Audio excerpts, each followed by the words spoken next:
यार वृत्ति हमारी ऐसी हो गई कि हम दूसरे को सुखी नहीं देख सकते कि मैं अगर दान कर रही हूं तो केवल मेरा ही होना चाहिए, इसमें किसी दूसरे का नहीं होना चाहिए।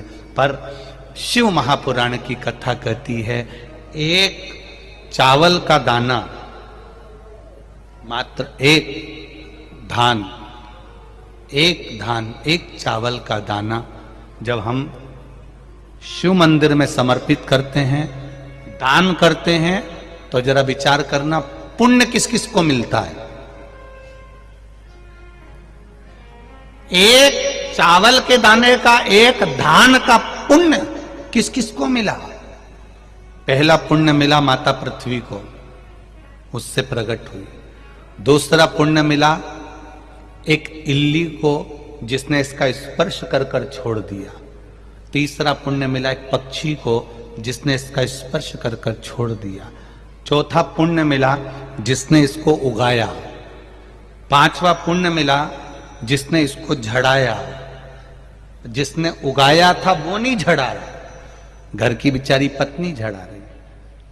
छठा पुण्य मिला जब ये कहीं मलकर निकाला गया, कहीं मशीन में गया, जिसने निकाला।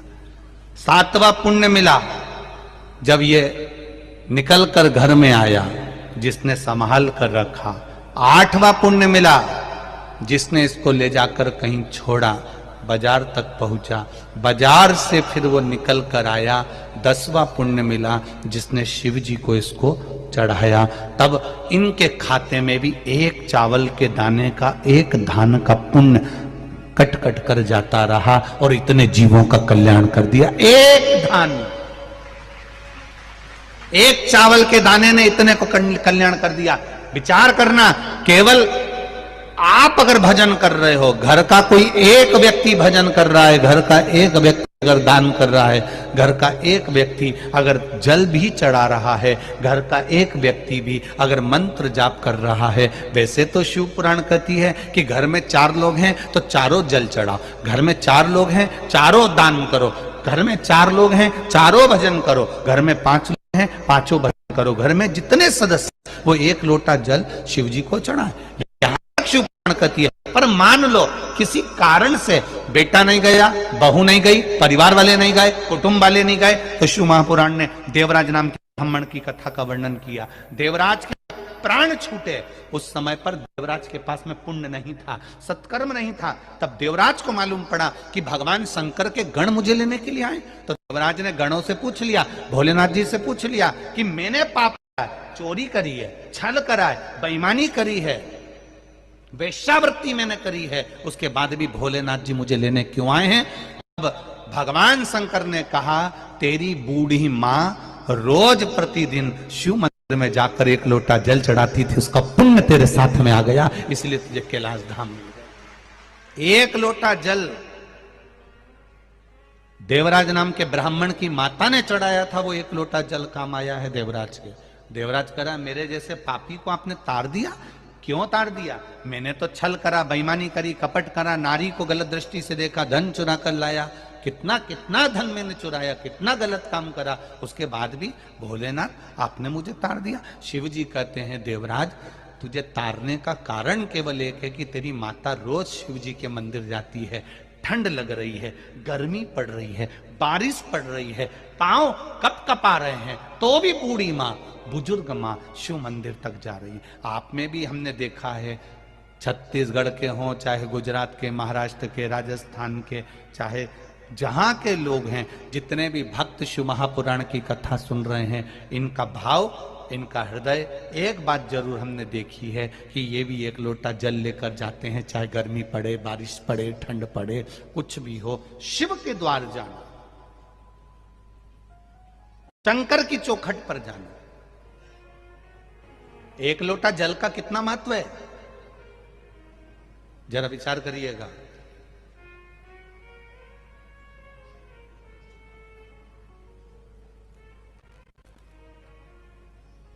दधीचि ऋषि की धर्म पत्नी का श्राप देवताओं को लगा।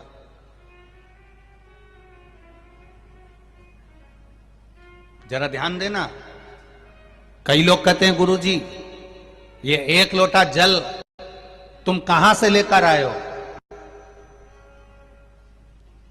ये एक लोटे जल की महत्वता कहां से लेकर आए हो?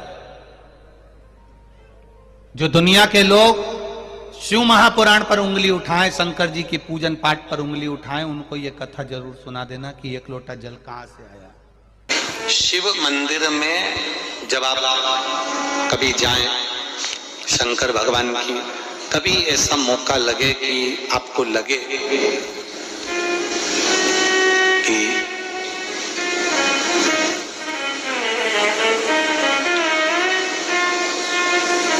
कहीं आपका यश कम हो रहा हो, आप जानते हो कि मुझको यह काम करवाना है और यह काम आगे हो ही नहीं रहा है, यह फाइल आगे बढ़ ही नहीं रही,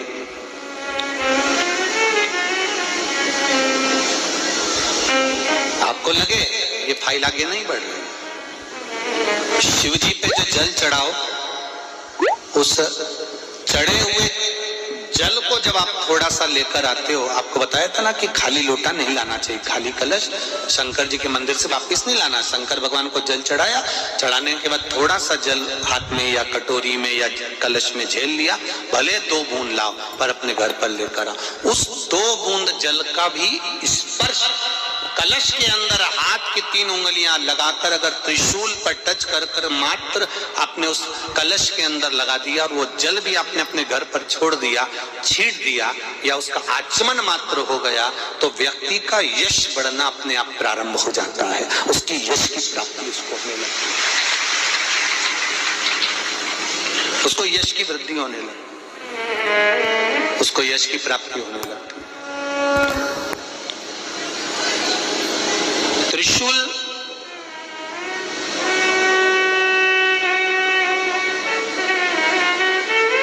का दान,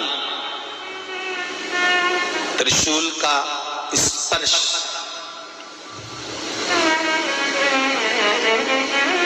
एक बहुत अच्छी बात कहना चाहेंगे, आपके स्मरण में रहना चाहिए, बहुत सुंदर इसमें।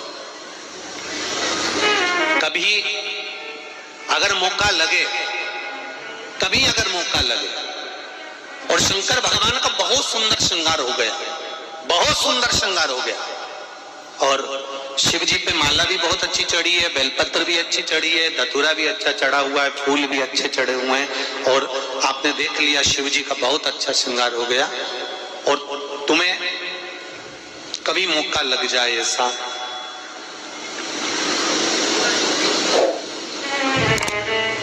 और तुम्हारे पास में एक अच्छी सुंदर सी माला हो पुष्प की, तो आप पुजारी जी को या पंडित जी को कह दो, या पंडित जी वहां नहीं हो, शिव जी का अच्छा श्रृंगार हो गया हो, तो वो माला केवल त्रिशूल की, जो त्रिशूल है उस त्रिशूल पर ही उस माला को अगर आपने केवल टांगी दिया तो भी आप उन्नति की सीढ़ी पर आगे बढ़ना प्रारंभ कर देते हैं। पर किस समय पर?